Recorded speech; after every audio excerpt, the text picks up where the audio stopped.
The Whitmore mansion smells like money. Imported marble, fresh orchids, furniture worth more than Amara Williams will earn in a lifetime. She's the help, invisible, expected to clean and disappear. But today she can't move. Above the fireplace hangs a portrait of a 9-year-old boy, blonde, blue-eyed, smiling like he knows a secret. Amara's hands shake. The spray bottle crashes to the floor. That's impossible. She's staring at a face from 28 years ago, a face she'd never forget. The boy who gave her his winter coat when she was freezing, the boy who taught her to read by flashlight, the boy who saved her life. The nameplate reads, Ethan Whitmore, 1989 to 1998. Forever in our hearts. Footsteps echo in the hall. Heavy, expensive shoes on marble. Amara's crying, loud, ugly sobs, in a place where she's supposed to be silent. A man's voice cuts through the gallery. What the hell are you doing? Amara's alarm screams at 4:47 a.m. She doesn't snooze. Can't afford to. The apartment is small, 1 bedroom, shared with 8-year-old Zoe. Amara takes the couch. The walls are thin enough to hear the neighbor's television, but she's kept the place immaculate. Everything in its place.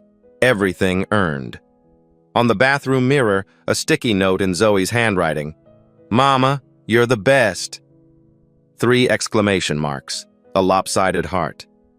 Amara touches it, allows herself 5 seconds of warmth, then turns on the shower. Cold water first. The building's hot water doesn't kick in until 6. She dresses in the dark. Black pants, white polo shirt, name tag that reads, A. Williams, Cleaning Services. No last name needed. The help doesn't need full names. In the kitchen, she counts pills into a weekly organizer. Blood pressure medication she can barely afford. The prescription runs $87 a month even with the discount card. She takes 2 now, dry swallows them while checking her phone. 3 jobs today. Office building downtown at 6. Whitmore Estate at 11. Medical clinic at 4. The Whitmore job pays best, $18 an hour, but it's the furthest from home. Zoe's still asleep, braids splayed across her pillow. Amara kisses her forehead, leaves a note on the counter. Leftover pasta in the fridge. Mrs. Lane next door has snacks. Love you to the moon. The bus stop is 2 blocks away. Dawn hasn't broken yet. Amara's not alone. 3 other women wait in the cold, all wearing similar uniforms. They nod. No one speaks. Tired goes beyond words. The bus smells like diesel and resignation. Amara sits in the back, watches the city transform through the window. Her neighborhood. Check cashing stores, laundromats, churches with Spanish signs. Then, mile by mile, the buildings grow. Taller, cleaner, whiter. By the time she reaches the Whitmore estate, she's traveled through 3 different Americas. The iron gates open automatically. The mansion rises behind them like something from a movie, all white columns and terraced gardens. 12,000 square feet, 15 staff members, more bathrooms than Amara has fingers. She clocks in through the service entrance. Never the front door. That's the rule. Mrs. Lane, the head housekeeper, briefs the morning crew in the staff kitchen. She's been here 20 years, knows every corner, every secret. Her uniform is crisper than Amara's, her authority quiet, but absolute. Mr. Whitmore is in the city until 3, Mrs. Lane says, checking her tablet. East Wing remains off limits, no exceptions. The East Wing, always locked, always forbidden. Amara never asked why. The help doesn't ask questions. Amara, you're in the main gallery today. New artwork arrived yesterday. White gloves, microfiber only. Yes, ma'am. Mrs. Lane's expression softens slightly. Your daughter, Zoe? She's doing well in school? Yes, ma'am. Honor roll. Good. Mrs. Lane nods. Keep it that way. It's the kindest thing anyone said to Amara all week. The gallery is 60 feet long, marble floors that cost more than Amara's yearly salary.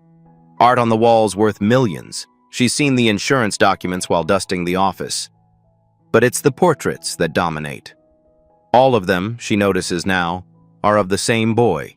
Different ages, 5 years old on a horse, 7 with a golden retriever, 9 waving from what looks like a car window. 9 is where they stop. No teenager, no young man, just a child, frozen in time. Amara cleaned this gallery 20 times. She's never really looked before. The help sees but doesn't observe. Today, she observes. Why would a billionaire only display his son's childhood? Where are the graduation photos? The wedding pictures?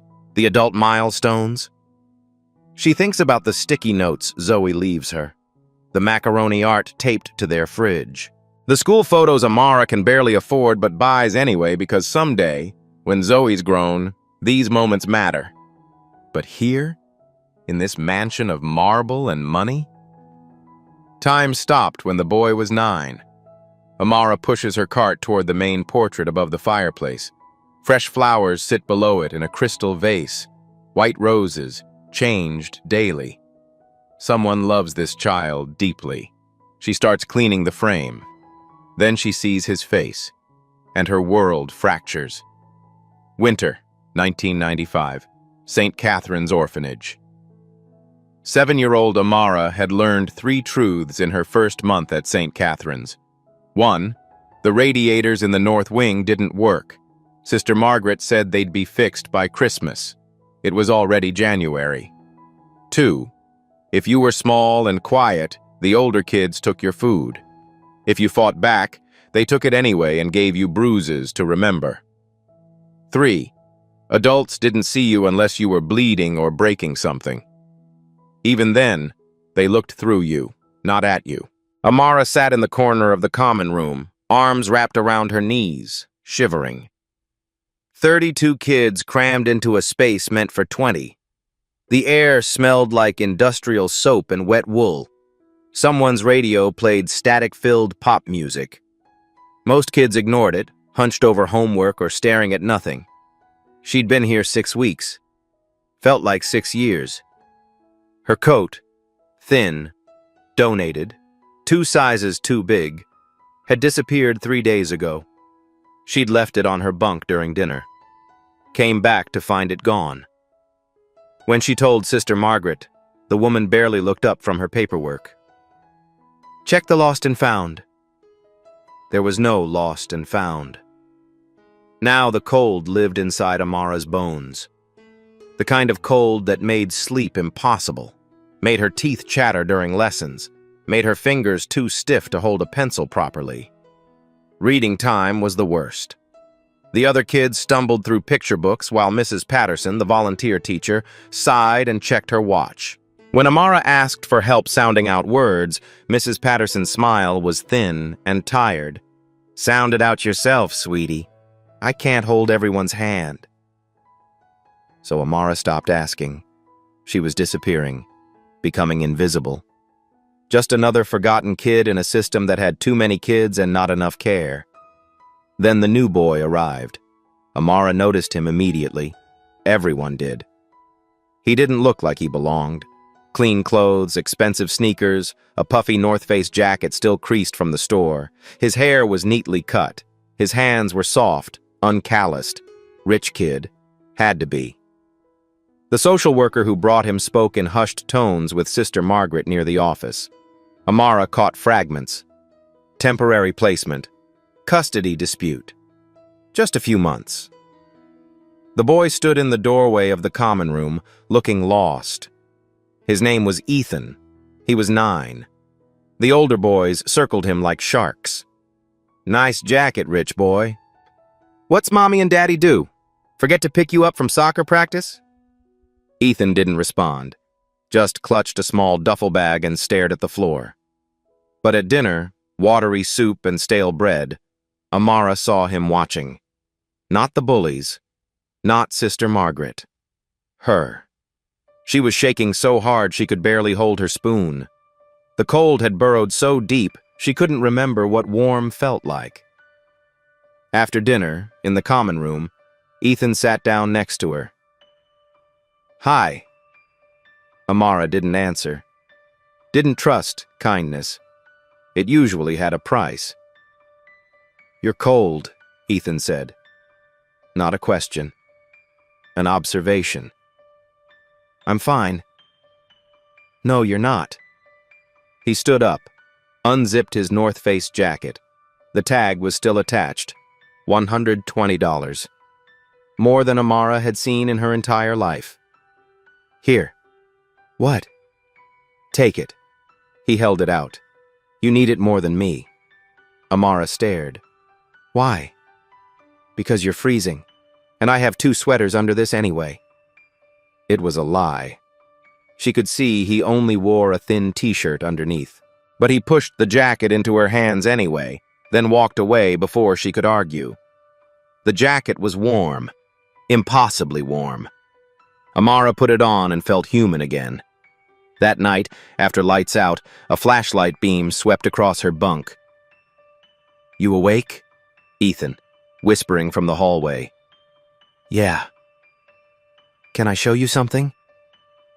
He led her to the corner near the broken radiator, pulled out a worn paperback. Charlotte's Web. "You were struggling in reading today," he whispered. "I can help, if you want." For the next 3 months, every night after Sister Margaret's rounds, Ethan taught Amara to read. 1 word at a time, 1 page at a time. Patient, kind, never making her feel stupid. He shared his lunch when hers got stolen. Sat with her when the other kids excluded her. Asked about her dreams, something no adult had ever done. Then, in late March, a black Mercedes pulled up to St. Catherine's. Ethan's father had won custody. The morning he left, Ethan pressed a folded piece of paper into Amara's hand. "Don't open it until I'm gone." She watched from the window as he climbed into the back seat. Just before the door closed, he turned, waved. That same gentle smile. The exact pose she'd see 28 years later in a portrait. After the car disappeared, Amara unfolded the paper. "Keep learning. You're meant for more. E." The coat kept her warm that winter. The note kept her going for the next 28 years. "I asked you a question." The voice is sharp, controlled. The kind of voice used to being obeyed. Amara spins around, nearly dropping her cleaning supplies. Samuel Whitmore stands in the gallery entrance, tall, silver-haired, wearing a suit that costs more than her car. His expression is stone. I'm sorry, sir. I didn't mean..." "This area was supposed to be finished an hour ago." His eyes narrow. "And you're crying on my son's portrait." Amara wipes her face quickly, smearing tears across her cheek. Her hands won't stop shaking. She needs this job. Zoe needs this job. "I apologize, Mr. Whitmore. It won't happen again." That's not an answer. He steps closer, and Amara instinctively steps back. "Why are you crying?" The lie forms on her tongue. Allergies, personal problems, nothing, sir. But when she looks up at the portrait, at that 9-year-old face, the truth spills out. "I knew him." Samuel freezes. "What?" "Your son, Ethan." Amara's voice cracks. "I knew him when he looked exactly like that." For 3 seconds, Samuel Whitmore says nothing. His face shifts. Confusion, then something harder. Defensive. "That's impossible." St. Catherine's Orphanage, winter of 1995. He was there for 3 months. The words tumble out now, unstoppable. "He gave me his coat, taught me to read. He..." "Stop." Samuel's hand cuts through the air. "My son was never in an orphanage." The north wing had broken radiators. Sister Margaret ran the place. The lunch trays were blue plastic, chipped on the edges. Every Thursday was macaroni day, but they never had enough cheese, so it was just noodles and... How do you know these things? Amara meets his eyes, sees the cracks in his armor. Because I was there, Mr. Whitmore. I was 7 years old. Ethan was 9. He looked exactly like he does in that painting. Exactly. Samuel's jaw tightens. He turns away, stares at the portrait of his son. When he speaks again, his voice is quieter, almost broken. My wife. She had psychiatric issues. There was a custody battle. He swallows hard. Ethan was in foster care for 3 months while the courts decided. We agreed never to speak of it. He came home and we moved on. He was kind to me there, Amara whispers. The kindest person I'd ever met. He never told me. Samuel's hand rises toward the portrait, then falls. He never told me he helped anyone. After he came home, he stopped talking about that time entirely. I assumed he wanted to forget. The silence stretches between them. Two strangers, separated by wealth and power and race, connected by a 9-year-old boy in a painting. Finally, Samuel turns back to her. You're Amara Williams, the new estate manager candidate. Mrs. Lane mentioned you. I clean, sir. Mrs. Lane doesn't mention people unless they're exceptional. He studies her face. My son gave you his coat. I still have it. And the note he left me. Amara's voice steadies. It said, keep learning. You're meant for more. Something shifts in Samuel's expression. Recognition. Regret. Show me. Amara pulls out her wallet with trembling fingers. Inside, protected by a plastic sleeve, is a piece of paper. Worn, creased, 28 years old. She hands it to Samuel. His hand shakes as he reads the faded pencil marks. His son's handwriting from age 9, the last age when they were close. This is real, Samuel whispers. Yes, sir. He looks at her, really looks at her, for the first time. Come to my study.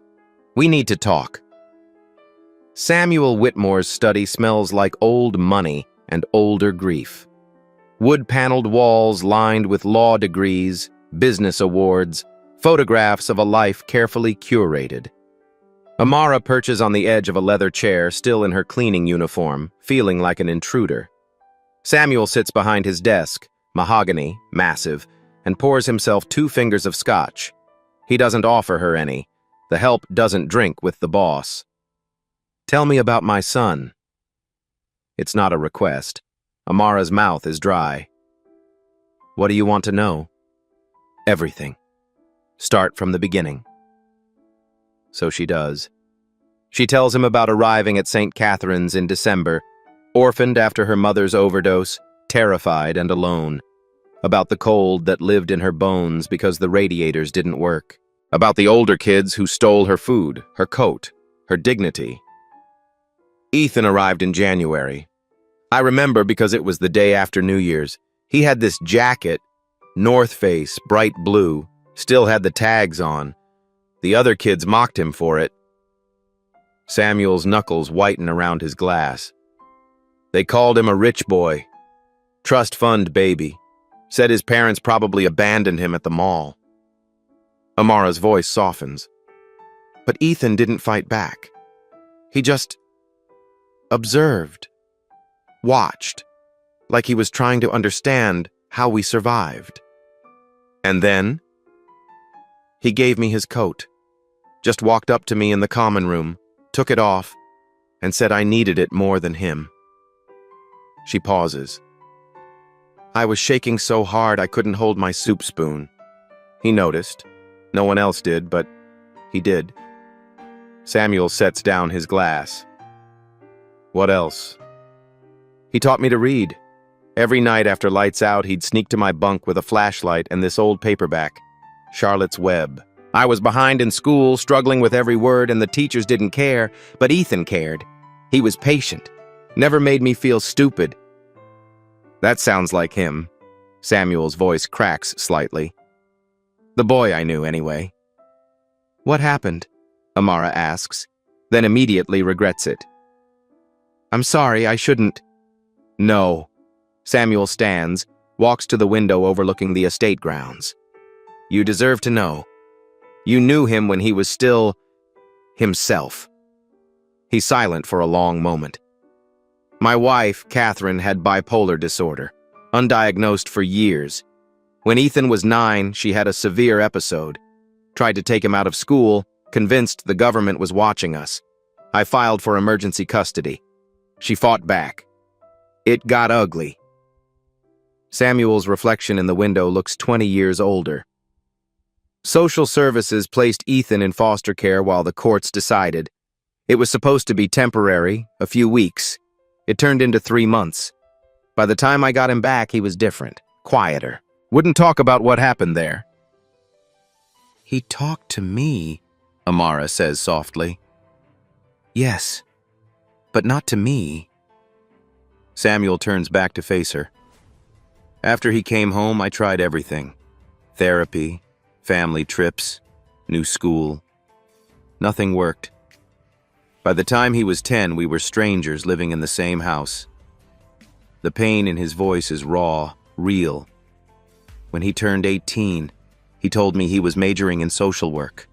Not business, not law, social work. Samuel laughs bitterly. We had a fight. I said if he wasn't going to take the family business seriously, he could pay his own way. So I cut him off. Amara's chest tightens. He didn't call. Didn't ask for money. Just disappeared into his own life. We'd see each other at Christmas, maybe. Stiff conversations. Forced smiles. The lawyers handled his trust fund. I handled the business. We both pretended it was fine. How long? 5 years. Samuel's voice drops to a whisper. 5 years of silence. Then a police officer knocked on my door at 2 in the morning. Car accident. A drunk driver ran a red light. Ethan died at the scene. He was 25. The study feels too small suddenly, too full of regret. I'm sorry, Amara whispers. I buried him without knowing who he'd become. His friends spoke at the funeral, people I'd never met. They told stories about his volunteer work, his advocacy for foster kids, his dedication to helping people the system forgot. I stood there listening to them describe a stranger. Samuel moves to his desk, opens a drawer, pulls out a small frame, a photograph of 9-year-old Ethan, grinning at the camera. This is the son I remember, before everything fell apart, before I failed him. He sets the photo down carefully. I have his portrait in every room of this house, all of him as a child, because that's the only version of my son I actually knew. Amara reaches into her wallet, pulls out the worn note. He wrote this before he left St. Catherine's. I've carried it every day for 28 years. Samuel reads it again, his thumb tracing the faded pencil marks. Keep learning. You're meant for more. E. He believed in me when no one else did, Amara continues. Because of that coat, I survived the winter.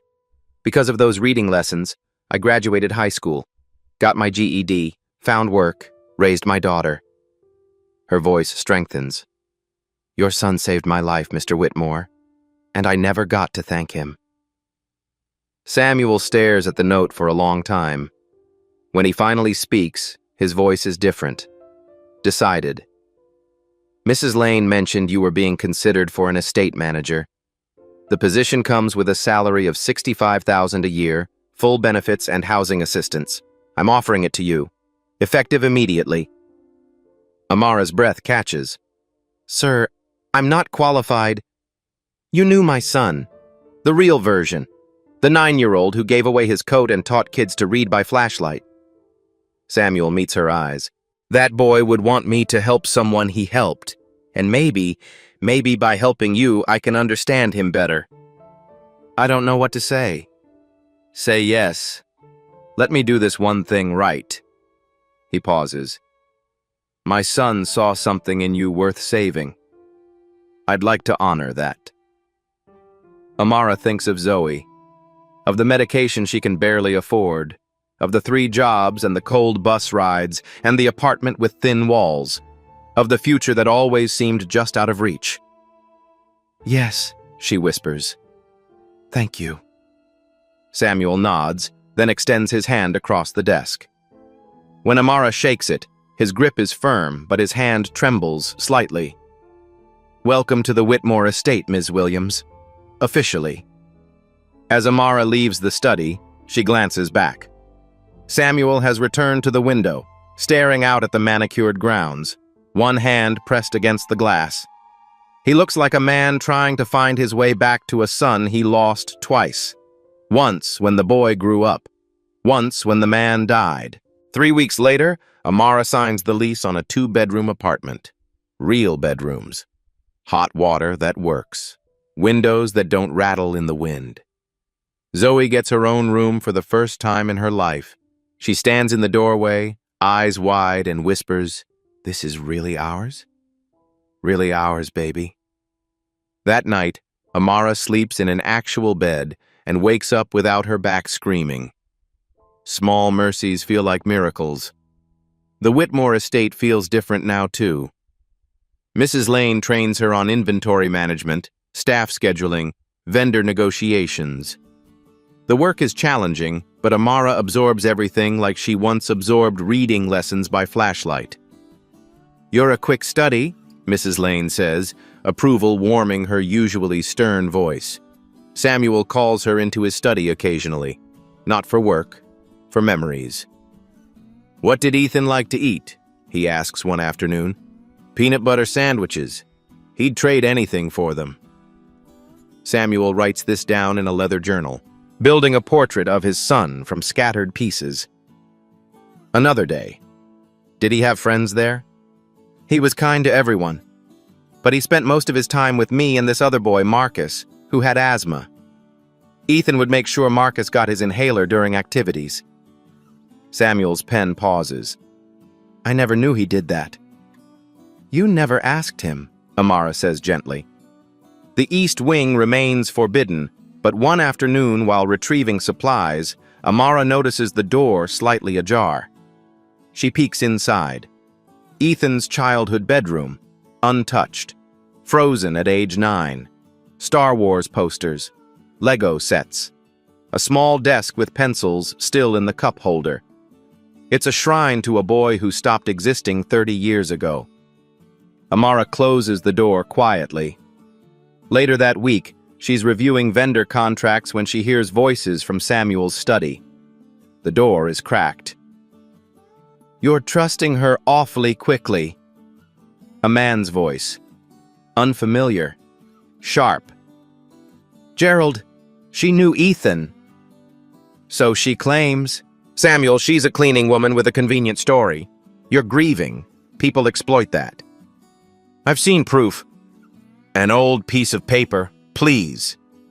Gerald Ashford's tone drips skepticism. "I'm just saying, watch yourself. You barely know this woman. What do you really know about her background?" Amara moves away before she hears Samuel's response. But the poison has been planted, and she knows from experience that poison always spreads. Amara finds the box on a Thursday. She's organizing storage in the East Wing. Mrs. Lane finally granted her access after Samuel approved it. Most of the space is exactly what she expected. Old furniture under sheets, seasonal decorations, archived business files. But Ethan's room draws her like gravity. The door creaks open.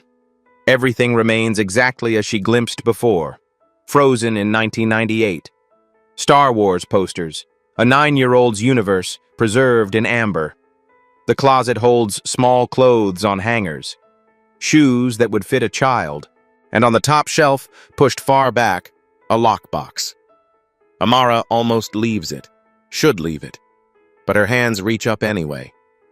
The lock is broken, Has been for years, judging by the rust. Inside, she finds letters, dozens of them, all addressed to Dad, none ever sent. The first one is dated March 2008. Ethan would have been 19. Dad, I know you're disappointed I chose social work over business, but I can't explain this in person because you won't listen. So I'm writing it down. When I was 9, during those 3 months you don't want to talk about, I met kids who had nothing, and I realized how much I had. How much was just luck. Being born into the right family, the right zip code, the right skin color. I can't unsee that. I won't. Amara's hands shake as she reads the next letter. And the next. Dad, I donated most of my trust fund to foster care organizations. Before you get angry, understand, I didn't need it. Other kids do. Remember Amara? The girl I gave my coat to? I found out she graduated high school last year. Against incredible odds. I made sure she got a scholarship for community college. You taught me the value of money. She taught me the value of people. Tears blur Amara's vision. There are bank statements showing donations, receipts for scholarships funded anonymously, and photographs, dozens of them. Ethan as an adult, surrounded by kids he'd helped, foster children, homeless youth, forgotten teenagers.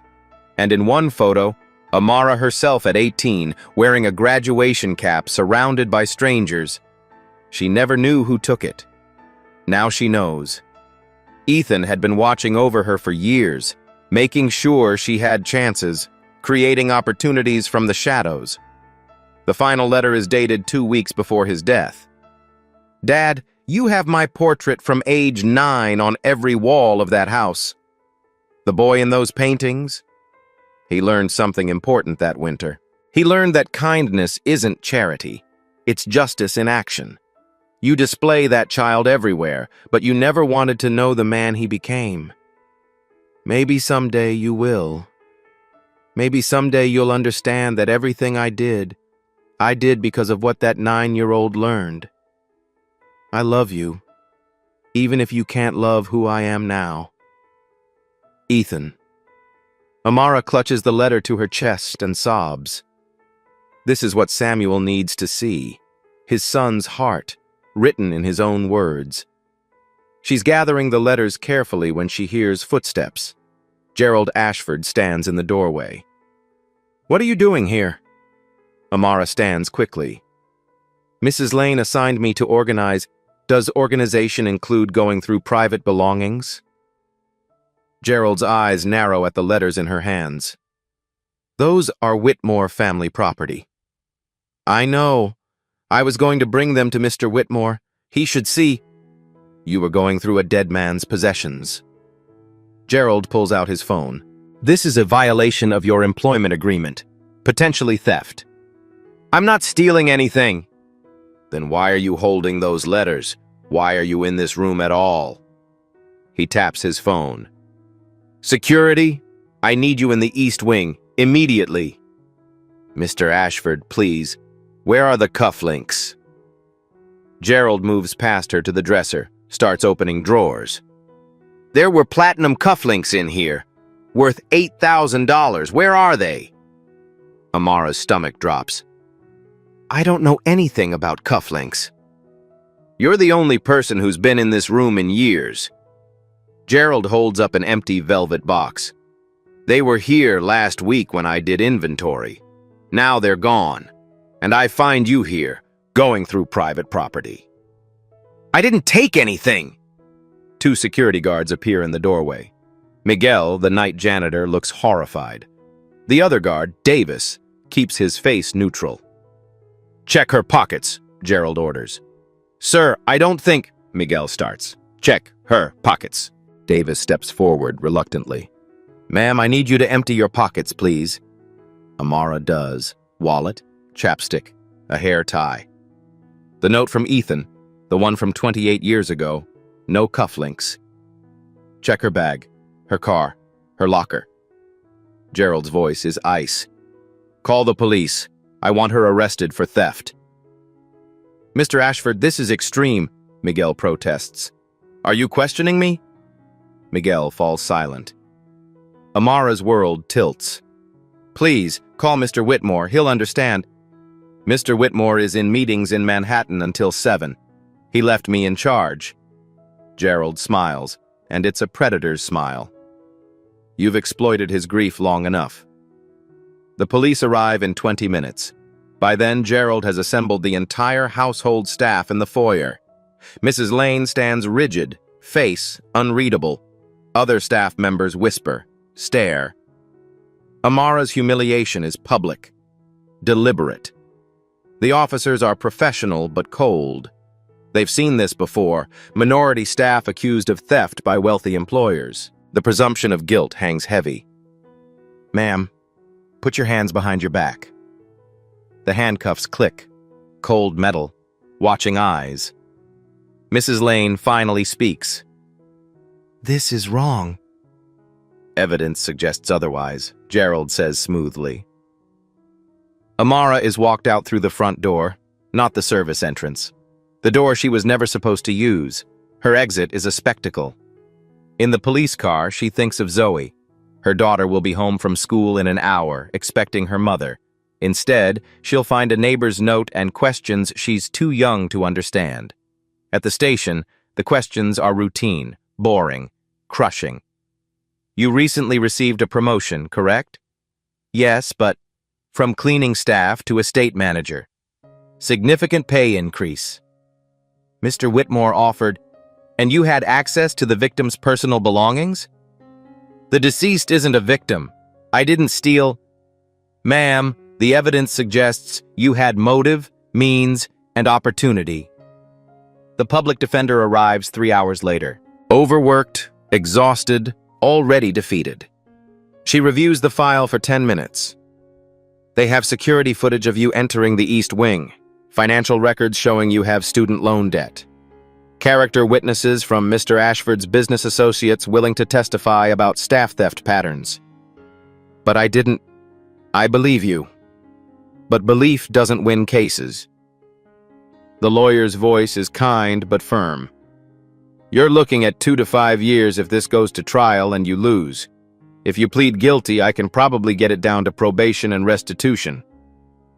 I won't plead guilty to something I didn't do. The lawyer sighs. Then we go to trial, against a billionaire's legal team, with your background.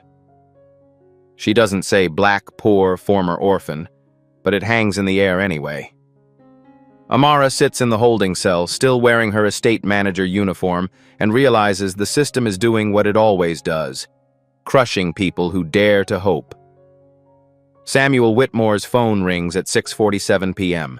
Sir, there's been an incident. Mrs. Lane's voice is tight. Mr. Ashford had Ms. Williams arrested for theft. The pen in Samuel's hand snaps.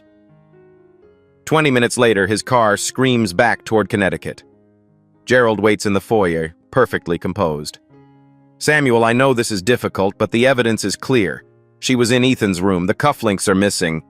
You had her arrested without calling me? I was protecting the estate's interests. Get out of my house. Gerald's mask cracks. Samuel. Now. The holding cell smells like disinfectant and despair. Amara sits on the metal bench, eyes hollow. Williams. Visitor. Samuel walks in, sits beside her on concrete, his $1,000 suit against prison walls. Tell me what happened. She does. The letters from adult Ethan. The photographs. The proof that Ethan had watched over her for years, creating opportunities from shadows. He never stopped being that 9-year-old boy, she whispers. He never stopped believing in kindness. Samuel's voice breaks. Where are the letters? Gerald took them. Of course he did. Samuel pulls out his phone. I'm hiring an investigator. We're proving you're innocent. Why believe me? Because you cried real tears at my son's portrait.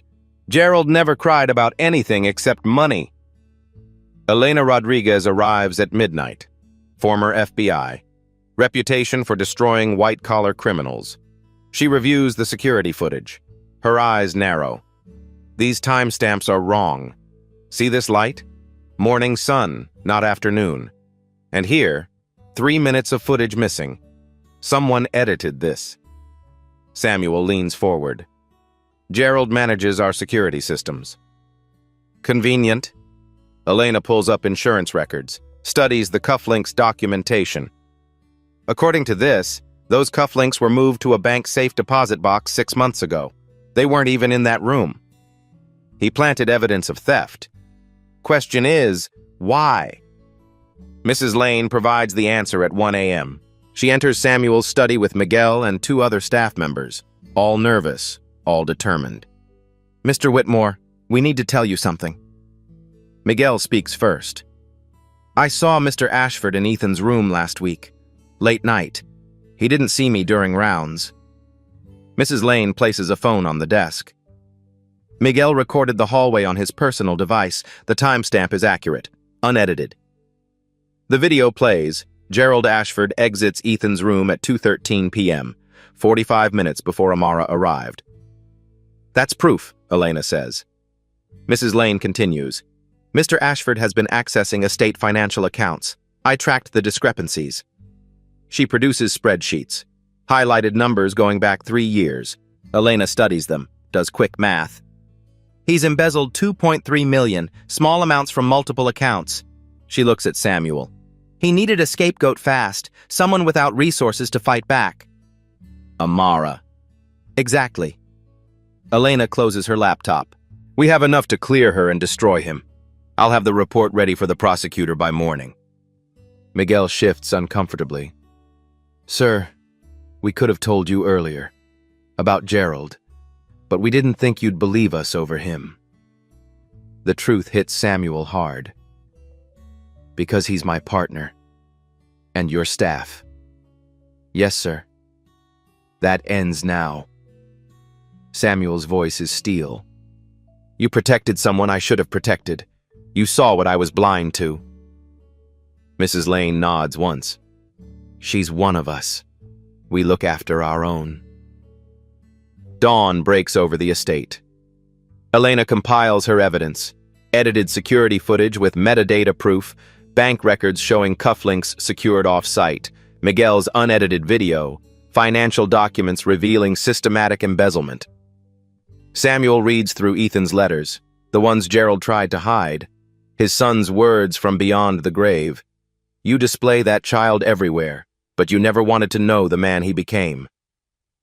Samuel traces the handwriting with his finger. Tomorrow they go to court. Tomorrow the truth comes out. But tonight, Samuel sits in the gallery beneath his son's portrait, that 9-year-old face frozen in time, and finally understands. The boy in that painting learned to see people, not positions. The man he became never forgot that lesson. And now it's Samuel's turn to see clearly. The courtroom is packed. What started as a simple theft case has exploded into something bigger. Word leaked about the billionaire's business partner, the embezzlement allegations, the framed employee. Local news cameras crowd the courthouse steps. Amara sits at the defense table in clothes Mrs. Lane brought her. A simple blue dress, professional but not expensive. Her court-appointed lawyer has been replaced by a sharp woman in a power suit, paid for by Samuel Whitmore. Across the aisle, Gerald Ashford radiates confidence. His legal team, 3 attorneys in matching navy suits, whisper strategies. He glances at Amara once, his smile thin and cold. The judge enters. Everyone rises. Be seated. We're here for the preliminary hearing in the matter of Connecticut v. Williams. Theft charges. I understand there are new developments? Amara's attorney stands. Yes, Your Honor. The defense has obtained evidence proving Ms. Williams' innocence and revealing the true perpetrator of fraud against the Whitmore estate. Gerald's lead attorney shoots up. Your Honor, this is highly irregular. These allegations against my client are baseless attempts to... I'll determine what's baseless. The judge adjusts her glasses. Present your evidence. Elena Rodriguez takes the stand first. Former FBI credentials established, her testimony is clinical and devastating. The security footage provided by Mr. Ashford shows significant tampering. The metadata reveals editing at 4:17 p.m. on the day in question. The timestamps were altered to place Ms. Williams at the scene during a time frame that matches the alleged theft. Elena pulls up side-by-side images on the courtroom monitors. However, the light angles are inconsistent with the claimed timestamps. This is morning light, not afternoon light. The footage was manipulated. Gerald's attorney objects. Overruled. Furthermore, Elena continues, the allegedly stolen cufflinks were transferred to a secure bank deposit box 6 months prior to this incident, as documented by the estate's own insurance records.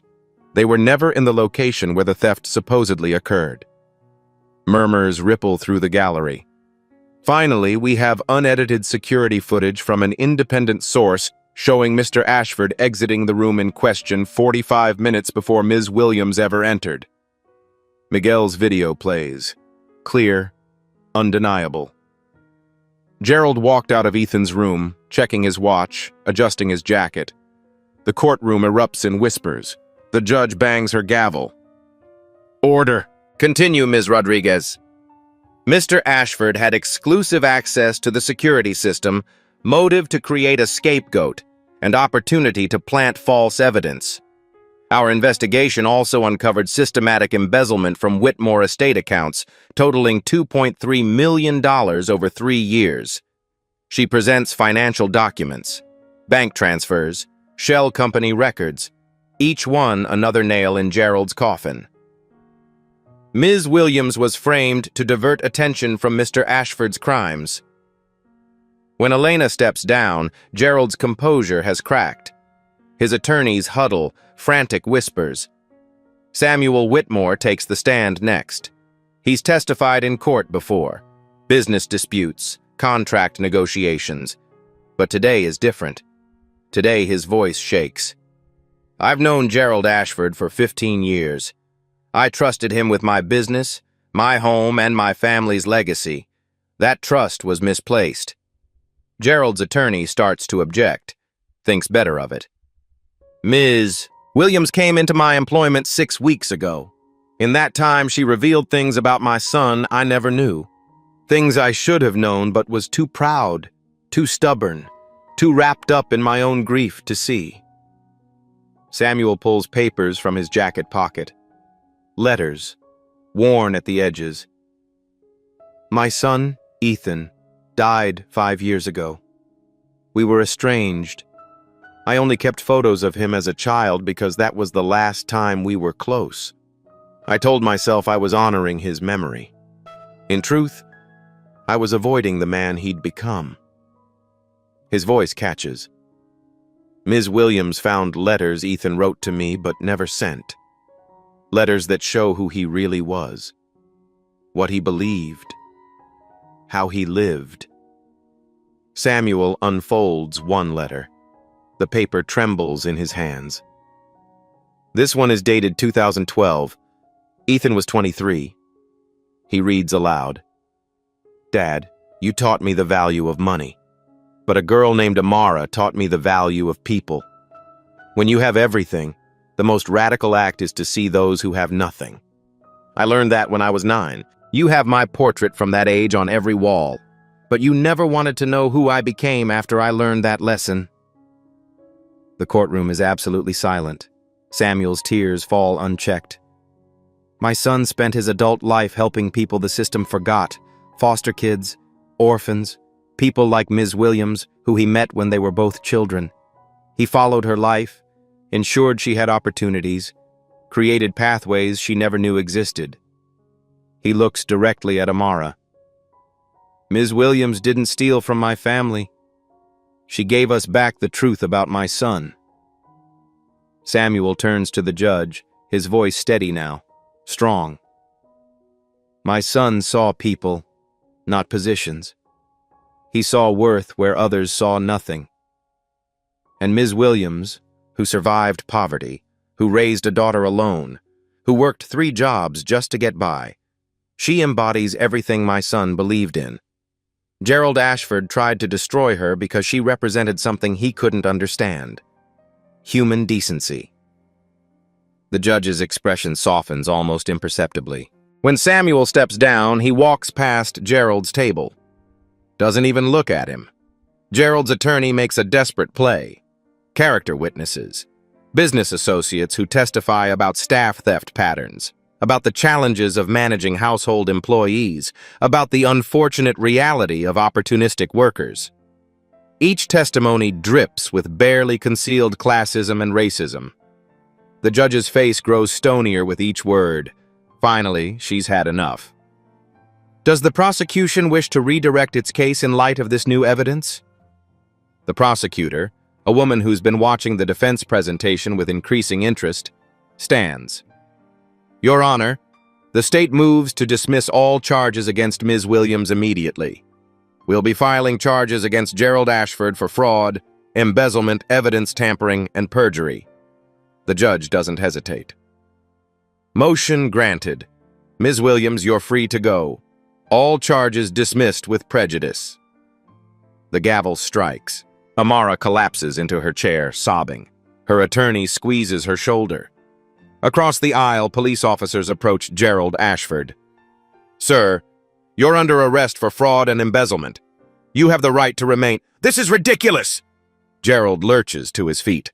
Samuel, tell them! She manipulated you! She's a nobody with a convenient story about some orphanage. Samuel's voice cuts through the courtroom. That nobody knew my son better than you ever did. Better than I did. She's a maid. She's a human being, something you apparently never learned to recognize. The officers handcuff Gerald, his expensive suit, his manicured hands, his entitled rage. You're making a mistake. When this gets sorted out, the only mistake, Samuel says quietly, was trusting you over her. Gerald is led away, still protesting, still not understanding. The courtroom erupts. Reporters surge forward. Cameras flash. Amara stands on shaking legs. Samuel crosses the aisle, extends his hand. She takes it. Outside, on the courthouse steps, the media swarms. Samuel makes a brief statement. Justice was served today. An innocent woman was vindicated. A guilty man will answer for his crimes. And I learned what my son tried to teach me years ago. Character isn't determined by bank accounts or last names. It's determined by how we treat people when there's nothing to gain from kindness. A reporter shouts, "What happens now?" Samuel looks at Amara. Now we honor my son's legacy the right way. That evening, the story breaks nationally. Billionaire's son's secret life of charity revealed. Woman framed for theft exposes multi-million-dollar embezzlement. Orphanage kindness saves life 28 years later. Social media explodes. People who knew Ethan come forward with their own stories. A foster kid he helped get into college. A homeless teenager he found housing for. A single mother he anonymously paid rent for. Dozens of lives, all changed by quiet kindness. Samuel sits in his study, surrounded by letters from strangers thanking his son for help they'd received, and realizes Ethan touched more lives than he ever imagined. The boy in the portrait learned to see people. The man he became never stopped looking. 3 months later, the Whitmore Mansion's East Wing has been transformed. Ethan's frozen childhood bedroom now houses the Ethan Whitmore Foundation. The walls that held a 9-year-old's dreams now hold scholarship applications and hope. Amara Williams, executive director, stands at her office window. Behind her desk, the worn note from 1995, "Keep learning. You're meant for more." She did. She is. Today is the dedication ceremony. The grounds overflow with people. Media, donors, but mostly former foster kids, social workers, families Ethan helped. 50 teenagers from St. Catherine's Orphanage sit front row. Among them, Zoe, 8 years old, beaming with pride. Samuel takes the podium. My son died 5 years ago. I thought I knew him. I was wrong. His voice is steady. Ethan taught me that wealth without compassion is poverty, that seeing people, truly seeing them, is the most radical act of all. He looks at Amara. A woman came into my home 6 months ago. She was invisible, expected to clean and disappear, but she cried at my son's portrait and gave me back the son I'd lost twice. The crowd moves to the main gallery. 2 draped frames hang above the fireplace. Samuel pulls the first curtain. 9-year-old Ethan, forever smiling, the boy who learned to see people. He pulls the second curtain. The room gasps. Adult Ethan, 25, surrounded by children he'd helped, diverse faces, hopeful eyes, his smile unchanged, gentle, knowing, full of love disguised as secrets. Beneath both portraits, the boy who gave, the man who gave more. Samuel's voice breaks. I spent 15 years staring at the child. Today, I finally see the man. He's wearing something unexpected, a faded blue North Face jacket, too small, 28 years old. The coat. This jacket saved a life once. Now it represents all the lives we'll save together. Zoe steps forward. Samuel kneels. Zoe Williams, you are the first Ethan Whitmore scholar. Your mother survived because of my son's kindness. You'll thrive because we're continuing his work. Amara's tears fall. Joy, finally. Pure and earned. Later, alone in the gallery, Samuel and Amara stand before the portraits. He was watching over me for years, Amara whispers. He was better than me. Samuel touches the childhood frame. I kept this boy frozen because I couldn't face the man. A man who rejected everything I valued and embraced everything I'd ignored. He learned compassion by experiencing hardship, and I learned it by losing him. Samuel meets her eyes. Perhaps it's not too late to become who he believed I could be. You already are. They stand together, no longer separated by class or grief, connected by a 9-year-old boy who understood that kindness isn't charity. It's justice in action. The portraits watch over them. Both versions. The beginning and the continuation. A legacy that will outlive them all. 1 year later. Amara's office wall displays a map dotted with pins. Each one represents a life changed. 217 scholarships awarded, 50 families housed, countless futures rewritten. Zoe, now 9, sits at the small desk in the corner, sorting scholarship applications. Mama, this girl's essay is really good. She wants to be a doctor. Put it in the priority pile, baby. Through the window, Amara watches Samuel in the garden, talking with a group of teenagers from St. Catherine's. He volunteers there every Tuesday now, teaches financial literacy, listens to their dreams, sees them as people. The man is finally becoming who his son always believed he could be. Amara walks to the portrait gallery one last time today. Both portraits side by side, the boy and the man. Different ages, same heart. She whispers to them both, "Thank you for seeing me when no one else did. Thank you for never forgetting." A young girl enters the mansion, clutching a scholarship letter. First-generation college student, foster care survivor, eyes full of hope. Mrs. Lane greets her warmly. "Welcome to the Whitmore Foundation. Let me show you what's possible." The cycle begins again. One act of kindness, a coat given on a cold day 29 years ago, has now warmed hundreds of lives, and it's still spreading. If this story moved you, share it with someone who needs to believe in kindness again. Drop a comment telling us about a time someone's compassion changed your life.